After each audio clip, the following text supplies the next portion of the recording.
same-day registration, 30-minute maximum wait time if you're in line, uniform rules on ID, protections for poll workers. I mean, all the things that actually, you don't have many in-person voting, but of course you have it. But all of just the common sense kinds of things that any democracy would have.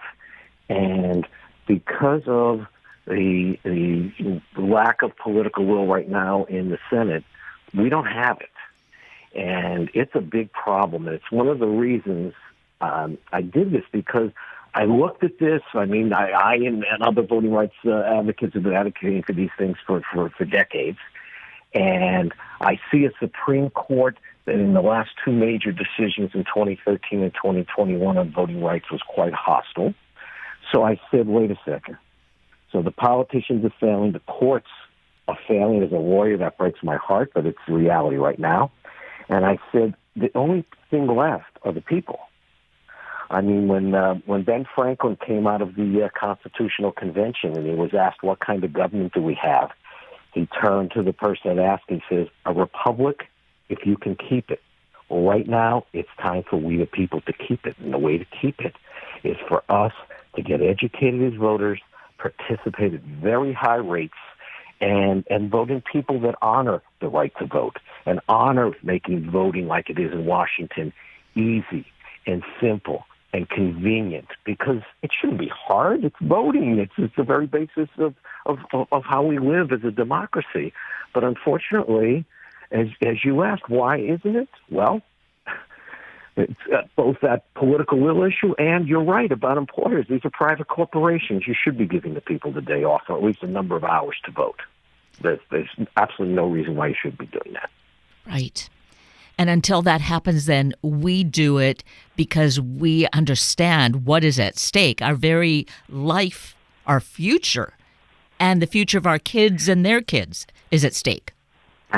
Absolutely. One of the things I go into in one of the episodes is the power of your vote, because it doesn't matter what issues you're most concerned about. It could be educational issues or student loans or civil rights or climate change or voting rights or reproductive rights, whatever it is that's most important to you.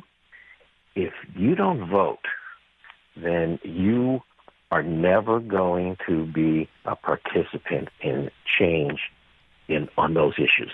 Because I did a book called Voting the Ultimate Act of Resistance about my voting rights work in the field and in the courts. And the theme of the book is basically, why is voting the ultimate act of resistance? Because it turns anger into action and ideas into laws. It's not enough to just say, I'd like things to change. And it is terrific to have protests, but then you have to go the next level. And that's voting and making sure that the things that are important to you are enacted by lawmakers. Because as a lawyer, I understand process. While to many people it may be boring, to me it's very exciting, because process becomes policy. That's just how it works in a democracy. And when I look at the statistics in the last election, so we were all excited because we had almost 67% of eligible voters vote, which is great for America. I mean, it's the best in 120 years. Still means that a third of the eligible voters sat it out. But the saddest part to me was, of 18 to 24-year-olds, only 51.4% of eligible voters that young voted. And, Kate, that's the highest for 18 to 24-year-olds since the right to vote for 18-year-olds has been in effect in 1971. So they set a new record, yet it's only about half participating. That's very sad to me. It is. It's extremely sad, because this is the younger generation that really needs to be impassioned and hold this for us going forward. Yeah, Kate, I was so impressed when I was telling that story with my former client yesterday. One of the things she said was, when the kids, I guess they're late teens, early 20s, and then the younger one, when they started, and she said, I'm going to make you watch this with me. And I said, oh, voting? What's voting about? I mean, I don't even know about it. She says, that's right. That's why we're going to watch this. And she said by the second and third episode, they were enthralled. They started learning things, and the younger one said, I don't understand. Why they try to make voting hard for you? And she says, aha, now you're learning. Some states are trying to make it hard, but we're not going to let that happen to you. You're going to be educated. And that's the whole point. We have to fight back within the rules of a civil society, and that to me is education. Voter education, I think, is the cure. I think it's overlooked. I think that schools overlook it, corporations overlook it. As a society, we overlook it. But I think the moment you get people engaged and they understand, number one, it's not that complicated, and number two, that it's extremely important, they start to understand, hey, why aren't I participating in this? Because, we look at presidential, congressional, Senate elections. How about you have a big mayoral election in Seattle right now, coming up on Election Day. Very important. Local elections are extremely important because a lot of the issues that affect you every day are by laws that are enacted in your locality. And if you don't participate and vote for the right people, then you are ceding your voice. And you don't have one because someone's going to be making decisions for you. You don't even agree with them, but you didn't vote against them. So what are you left with? You're left with wringing your hands out? No, you have to participate. That's the message I want to get to people. It does make a difference, and anyone that was alive and paying attention in the year 2000 knows that the presidency was decided by 537 votes in Florida. So every vote counts. I will say that for forever and ever. It counts, every single one. Yes, indeed. Now, a question. Okay, we're voting, and we make our choices. But what about with something, a referendum or something that is being voted upon? It's in the pamphlet. We read it. I read it, and I just can't really grapple with what it's all about and whether I should support this, not support this. So what is it best to do in that kind of a situation? Sure. So in a place like California, they have these very long interpretive statements in these booklets they send you in California that give both sides views of the issue, not in legalese, in lay language. Here in the East, not so great. They give some interpretive statements that I, as a lawyer, just shake my head and say, how can you expect a voter to know what you're talking about on this issue? So what I tell people is that's why early, because if you get the ballot early, then you have a chance. We live in a wonderful age where technology, Mr. Google, can get you to websites that are pro and con on these issues that explain it, and you can get self-educated.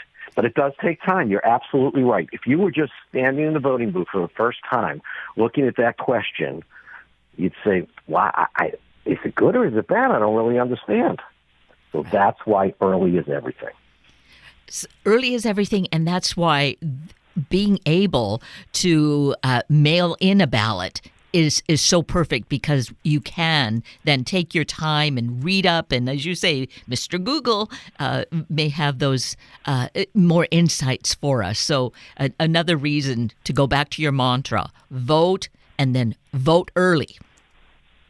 Right. Register early, vote early, and I wish every state were Washington State, because you're right. When your state automatically mails every eligible voter their ballot. If you want to go in person, you can go, but very few people do that because it's so convenient the other way, and you don't even have to pay the postage in Washington State.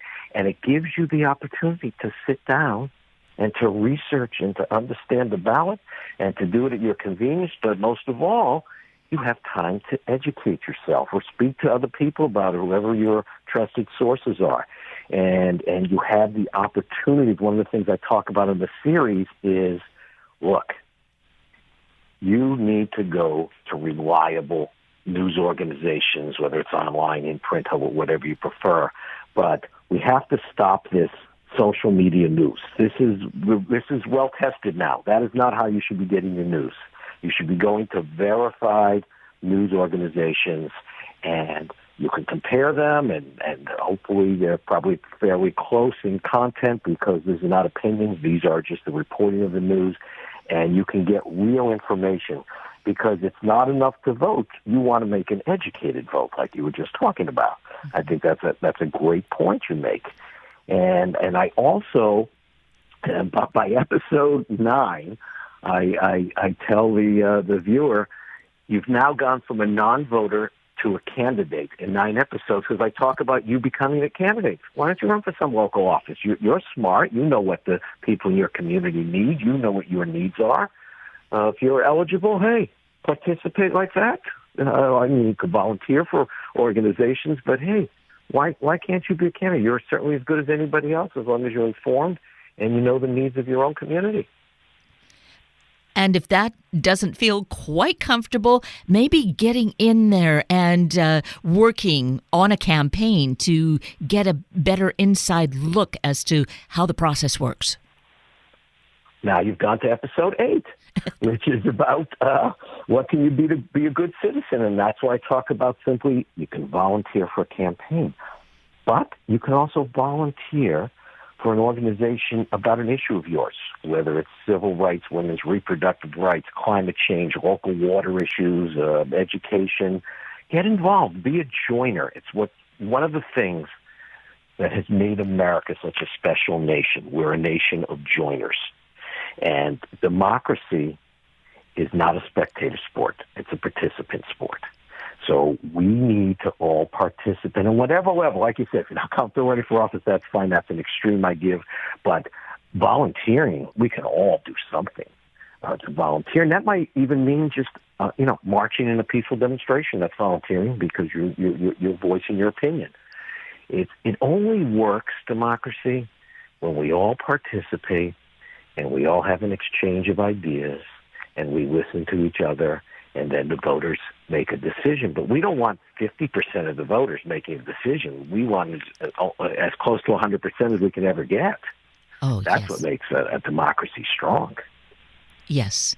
And to realize that it is fragile, as Benjamin Franklin said, it really was up to us if we were going to have it and have it into the future. And, here we are at 200 and some years. So good, but we can really feel, I think, how that footing is a little bit tenuous at times. Yes, and I would say we live in a time, objectively, this is not a partisan statement because I've heard people from both parties as well as independents say the same thing. This is a fragile moment in our democracy. We better get this right. We better do what's right because democracy is only good as the people behind it, and that's us. That's we the people. And one of my heroes who I quote actually in the last episode is Susan B. Anthony. And I'm sure all your listeners know she's a 19th century legend whose acts and vision secured women's right to vote in 1920. She unfortunately was not alive to see it happen. But she has an incredible quote, and she said, "Someone struggled for your right to vote. Use it." And I think that's a timeless quote, and I think everybody needs to remember that. We do. That is just perfect to wrap up our whole conversation, except for the fact that I would love to have you mention your website again and encourage everyone to watch, listen, and then act on it. Yes, votingforbeginners.com, votingforbeginners.com. They're just 3 to 6 minute bites, 10 episodes, and I guarantee you'll enjoy them, you'll learn from them, and maybe you'll get a few voters registered. Which would be great. Well, Richard Bell, it's great that we've had this opportunity to speak with you, and I'm just so indebted to you. I think we all are, whether we realize it or not, to provide us with this education, this insight, because you are so committed and so impassioned about our freedom in this country, our freedom to vote. Well, thank you, Kate, and thank you for choosing to be an American citizen. That's the most beautiful act in a democracy. Thank you for that. You are welcome.